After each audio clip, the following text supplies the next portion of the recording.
আজকে তোমাদের সাথে একটা নতুন ভিডিও শেয়ার করব, যে এই ভিডিওটার মাধ্যমে তোমাদের সাথে শেয়ার করব যে আমরা হোলি শ্যুটটা কিভাবে কমপ্লিট করলাম। আর হাতে গোনা 5-6 দিন কিন্তু পেরোলেই দোল, আমাদের সেই প্রিয় দোল, যেটার জন্য আমরা সারা বসন্তকালের অপেক্ষা করি যে কবে সেই দিনটা আসবার আমরা সবাই মিলে হই হই করে দোল খেলবো। আসলে আগের দিন সকালবেলায় কিন্তু দোলের সমস্ত আবির টাবির সব কিনে রেখেছিলাম, মানে কিছুটা করে কিনে রেখেছিলাম এই ভিডিওটা করার জন্য।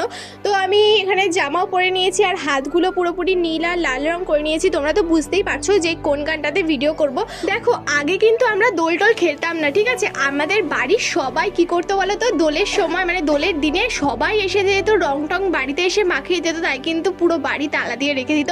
কিন্তু এখন আমরা হই হই করে দোল খেলি। আর আগে থেকে যেহেতু দোল খেলছি আমার তো ভীষণ মজা হচ্ছিল, কিন্তু এটা খুব মানে বাজে লাগছিল যে আমি স্নান টান করে এইসব করছি, মাথায় চুলে টুলে পুরো রং লেগেছে। আমি আবার বিকেলবেলা এসে স্নান করেছি। সো বাই, আজকের ভিডিওটা এই পর্যন্ত। কেমন লাগলো তোমাদের?